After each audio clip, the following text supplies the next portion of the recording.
नमस्कार मित्रों। आज हम लोग जो है फिनाल के पार्ट नंबर 3 के बारे में अध्ययन करेंगे। तो आज हम लोग कुछ प्रमुख फिनाल की अभिक्रियाओं के बारे में अध्ययन करेंगे कि फिनाल किन किन चीजों के साथ अभिक्रिया करके कौन कौन से यौगिकों का निर्माण करता है, जो परीक्षा के दृष्टिकोण से बहुत ही इंपॉर्टेंट टॉपिक है।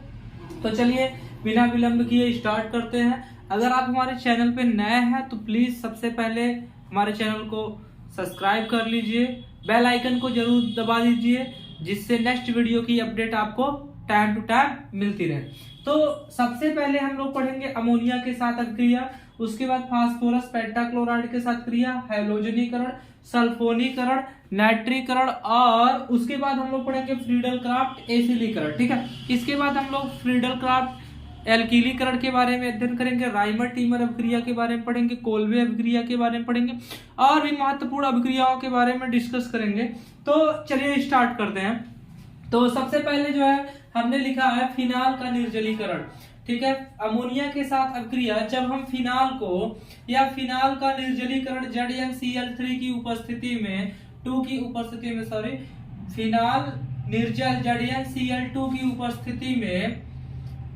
उपस्थिति में अमोनिया, यहाँ पे मिस्टेक है थोड़ा सा, अमोनिया के साथ NH3 अमोनिया के साथ क्रिया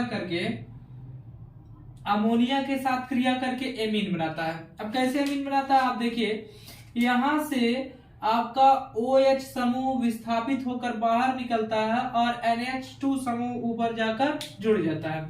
तो NH2 ऊपर जाकर जुड़ जाता है तो कुछ इस प्रकार से आपको मिलेगा। ठीक है, यहां से NH2 ऊपर जाकर जुड़ गया तो ये हो जाएगा NH2 single bond NH2 plus यहां से एक हाइड्रोजन और ये OH मिलकर के आपका बना लेगा H2O जल, और ये आपका बन गया एनिलीन। ठीक है, एनिलीन, तो ये आपका बन जाएगा एनिलीन। ठीक है, दूसरी अभिक्रिया के बारे में आते हैं, फिनाल फास्फोरस पेंटाक्लोराइड के साथ अभिक्रिया PCl5 जिसको बोलते हैं।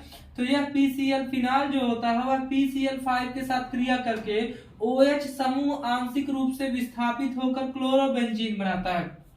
तो क्लोरोबेंजीन बना रहा है तो डायरेक्टली सबसे पहले हम क्या कर लेते हैं, क्लोरोबेंजीन बना लेते हैं। ठीक है, यहां से OH समूह पूरा का पूरा विस्थापित हो गया, जैसे यहां पर विस्थापित हुआ था, ये OH समूह बाहर निकल रहा है, OH समूह बाहर निकल रहा है, और बाहर निकलने के बाद एक क्लोरीन जाकर ऊपर जुड़ जा रहा है, और जुड़ने के बाद ये बनता है आपका क्लोरोबेंजीन। ठीक है, ये बन गया आपका क्लोरोबेंजीन बन गया। ठीक है, क्लोरोबेंजीन बन गया। अब क्लोरोबेंजीन के बाद यहां से एक हाइड्रोजन एक क्लोरीन के साथ क्रिया कर लिया है तो बना लिया हाइड्रोजन क्लोराइड। अब आपके पास बचा है एक फास्फोरस, यहाँ का एक ऑक्सीजन, और ये बन गया Cl3। फिर से आप समझने का प्रयास कीजिए, यहाँ से एक क्लोरीन यहाँ पर जुड़ता है और ये बन गया क्लोरो, और ये पूरी संरचना हो गई बेंजीन, क्लोरोबेंजीन। ये हाइड्रोजन और यहाँ से एक क्लोरीन लेकर के HCl बनाया, फास्फोरस बचा हुआ है, ऑक्सीजन बचा हुआ है और 3 क्लोरीन। ठीक है, इसके बाद जो है हम फिनाल को ब्रोमीन जल के साथ हैलोजनीकरण करा रहे हैं। ठीक है, देखिए हैलोजनीकरण कई प्रकार से पूछता है। अब फिनाल का हैलोजनीकरण कराने के लिए कहेगा, क्लोरोबेंजीन का हैलोजनीकरण कराने के लिए कहेगा, नाइट्रोबेंजीन का हैलोजनीकरण कराने के लिए कहेगा। तो हर एक अभिक्रियाएं अलग अलग होती है। तो जब हम फिनाल को, ये आपके पास फिनाल है, और फिनाल को ब्रोमीन जल के आधिक्य में क्रिया कराने पर 2,4,6 ट्राई ब्रोमोफिनाल प्राप्त होता है। अर्थात आप देखेंगे यहाँ पे, ठीक है, यहाँ से यह 3 स्थानों से 2, दूसरा स्थान ये है 1 2 3, ये है 4, ये है 5, ये है 6। इन तीनों स्थानों से एक एक हाइड्रोजन परमाणु विस्थापित हो रहे हैं, एक एक हाइड्रोजन परमाणु निकल रहे हैं, और ये OH आपका ऐसे ही समूह उपस्थित है। 6 ब्रोमीन परमाणुओं में 3 ब्रोमीन परमाणु जाकर एक एक स्थानों पर जुड़ जा रहे हैं। ठीक है, जुड़ जाने के बाद यहाँ से 3 हाइड्रोजन परमाणु और यहाँ उपस्थित 3 ब्रोमीन परमाणुओं के साथ क्रिया करके हाइड्रोजन ब्रोमाइड बनाते हैं। और ये बनी हुई संरचना 1 2 ठीक है, 2 पे है, 4 6 2 4 6 ट्राई, और ये हो जाएगा ब्रोमो, ट्राई ब्रोमो फिनाल, 2 कामा 4 कामा 6 ट्राई ब्रोमो फिनाल बनाता है। इसके बाद हम लोग पढ़ेंगे सल्फोनीकरण। तो फिनाल को सांद्र H2SO4 सल्फ्यूरिक अम्ल के साथ क्रिया करने पर अर्थो या पैरा, देखिए अगर 1 कामा 2 के साथ जुड़ा हुआ है, 1 कामा 2 तो अर्थो है, और 1 कामा जो है 4 के साथ है तो पैरा है, 1 कामा 3 की स्थिति में होगा तो मेटा है। ठीक है, तो हम यहाँ पे लिख दिए फिनाल को सांद्र H2SO4 के साथ क्रिया करने पर अर्थो या पैरा। तो फिनाल प्रतिस्थापी समूह जहां पर है वहीं पर रहेगा, उसमें किसी ही प्रकार का कोई परिवर्तन देखने को नहीं है। ठीक है, अब यहां से SO3H यहां पर जाकर जुड़ता है,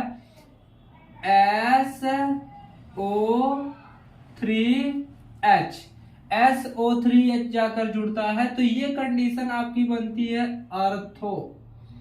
ठीक है, अर्थो 1 कामा 2 है अर्थो, और यहाँ पर OH समूह पहले से ही उपस्थित है, या तो ये नहीं बनेगा तो दूसरा बनेगा, और दूसरा बनेगा क्या, यहाँ पर OH समूह पहले से उपस्थित है और यहाँ से हाइड्रोजन परमाणु विस्थापित हो रहा है, और H हो जा रहा है SO3H। ठीक है, SO3H जुड़ रहा है, तो 1 हाइड्रोजन, इसमें का 1 ऑक्सीजन, यहां से OH और जहां से हाइड्रोजन निकला है, या तो यहां से दोनों जगहों में से कहीं से भी जो हाइड्रोजन विस्थापित हुआ है उनसे क्रिया करके ये बना लेता है H2O जल। और ये बनी हुई संरचना है अर्थो कहिए या तो पैरा कहिए।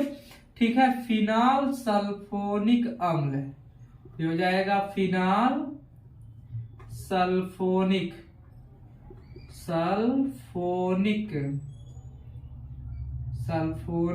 अम्ल, ये हो गया फिनाल सल्फोनिक अम्ल।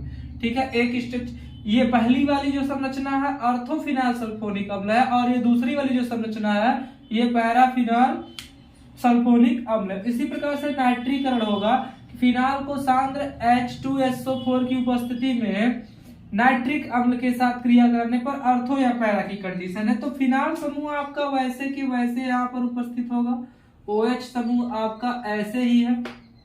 देखिए यहाँ से NO2 नाइट्रो समूह जुड़ रहा है, नाइट्रो समूह या तो यहाँ पर जुड़ेगा और या तो यहाँ पर जुड़ेगा। ठीक है, अब यहाँ से NO2 निकलेगा तो HO बचा हुआ है, जैसे हमने यहाँ से बताया था HO, और यहाँ या यहाँ से जो हाइड्रोजन विस्थापित हुआ है वह हाइड्रोजन आपका मिल करके तीनों क्या बना लेगा, जल बना लेगा। ठीक है, तो इस चीज को समझेंगे, और ये बना लिया H2O, और ये बन गया ठीक इसी प्रकार से अर्थो या पैरा। ठीक है, ये अर्थो वाली कंडीशन है और ये पैरा वाली कंडीशन है, तो ये बना लेगा अर्थो या पैरा नाइट्रोफिनाल। ठीक है, इसके बाद हम लोग पढ़ेंगे फ्रीडल क्राफ्ट एल्किलीकरण। इसके बाद हम लोग पढ़ेंगे एसिलीकरण के बारे में। तो फ्रीडल क्राफ्ट एल्किलीकरण में फिनाल को निर्जल AlCl3 के साथ क्रिया कराना है, उपस्थिति में क्रिया कराना है। फिनाल को निर्जल AlCl3 की उपस्थिति में, ये आप देख रहे हैं, इसको बोलते हैं क्लोरोबेंजीन। ठीक है, ये क्लोरोबेंजीन है, क्लोरोबेंजीन नहीं है, मेथेन, क्लोरोमेथेन है। क्लोरोमेथेन के साथ क्रिया कराते हैं, यहां से हाइड्रोजन विस्थापित हो, जैसे यहां से और यहां से विस्थापित हुआ था, या तो यहां से हाइड्रोजन परमाणु विस्थापित हो। अब उन दोनों जगहों में से किसी एक जगह से हाइड्रोजन परमाणु विस्थापित होता है, तो ये OH तो आपका समूह उपस्थित ही रहेगा। ठीक है, ये समूह भी उपस्थित ही रहेगा। तो यहाँ पर अगर हाइड्रोजन परमाणु विस्थापित होता है तो ये CH3 वहां जाकर जुड़ेगा, या तो ये CH3 यहाँ जाकर जुड़ेगा, यहाँ का हाइड्रोजन या यहाँ का हाइड्रोजन इस क्लोरीन से क्रिया करके हाइड्रोक्लोरिक अम्ल बनाएगा। तो ये पहले वाली कंडीशन जो है अर्थो क्रिसाल बोल सकते हैं इसे, क्रिसाल, और ये वाली कंडीशन है पैरा क्रिसाल। ठीक है, अर्थो क्रिसाल और पैराक्रिस्टल। ठीक है, तो सबसे पहले आप इसे नोट डाउन करिए।